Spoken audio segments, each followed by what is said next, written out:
आपण पानखुलदुवा या बेटावरती आहो आणि इथले घरं बघा, संपूर्ण घर कवेलू आहेत. केळीचे झाडं, सुपारीचे झाडं, नारळाची झाडं याने वेढलेलं बेट आहे हे.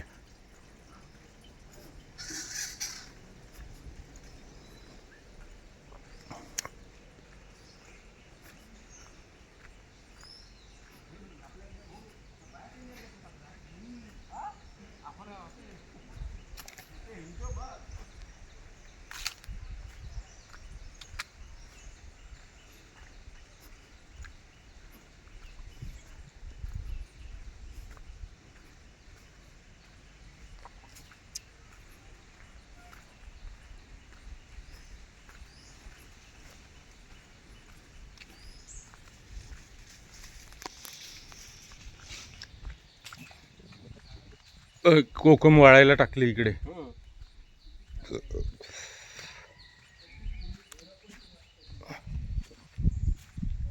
इथली प्राथमिक शाळा.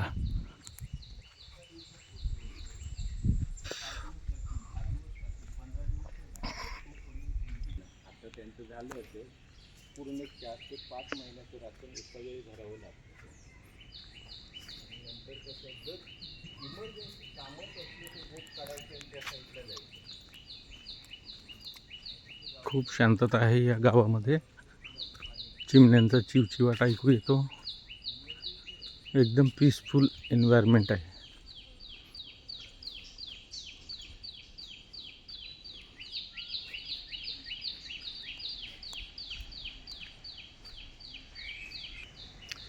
हे बघा, हे सुपारीचं झाड आहे. सरळ नारळ, पायाला नारळाच्या झाडासारखं दिसते, पण सुपारीचं झाड आहे सरळ.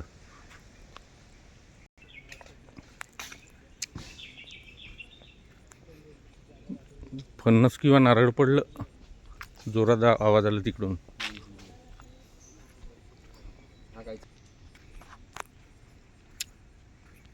खूप मस्त निसर्ग आहे ना.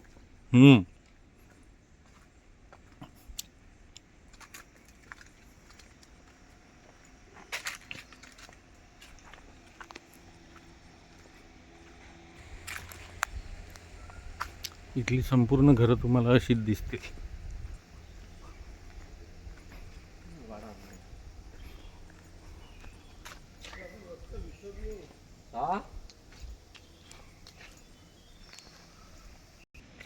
आता आवाज येला का तुझी?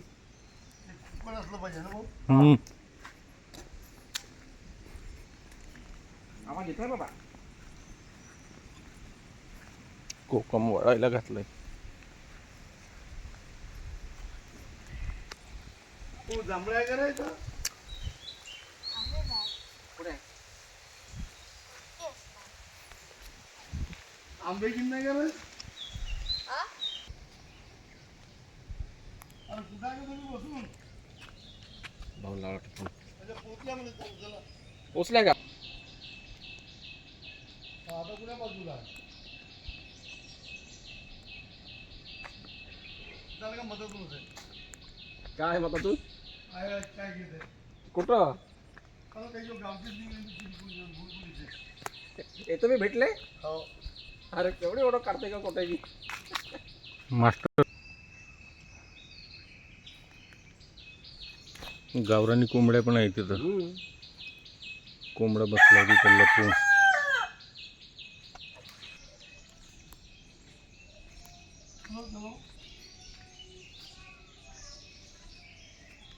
घर बघा किती मोठं आहे, जुन्या पद्धतीचं.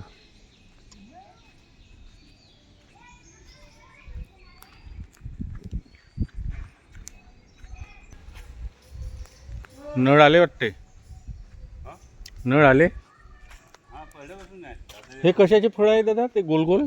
हे मटके ते मासे पकडणे. अच्छा. जाळी.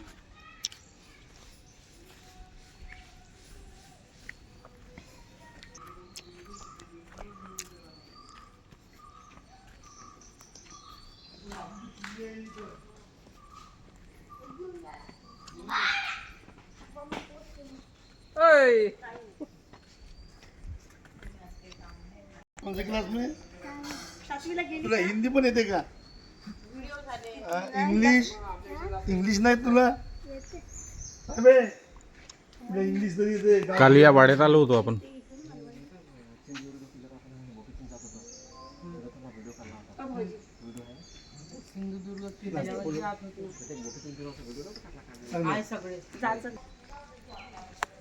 नारळ पिकले वाटते.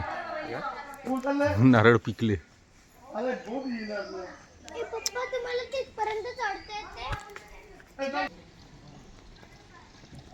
तुला बोलायचं, मी इकडे तिकडे बसते. तू घुमत राहील. काय हे बघू, हे लक्षात घे, इकडे, इकडे. आपण इथे स्टेला आहे या होमस्टेमध्ये. किनाऱ्यावरच आहे. ही आमची जेवणाची व्यवस्था होती इथे. रात्रीचं जेवण आम्ही इथेच केलं. या खाडी आहे या किनाऱ्यावर. ते आमचं निवांत बसण्याचं ठिकाण.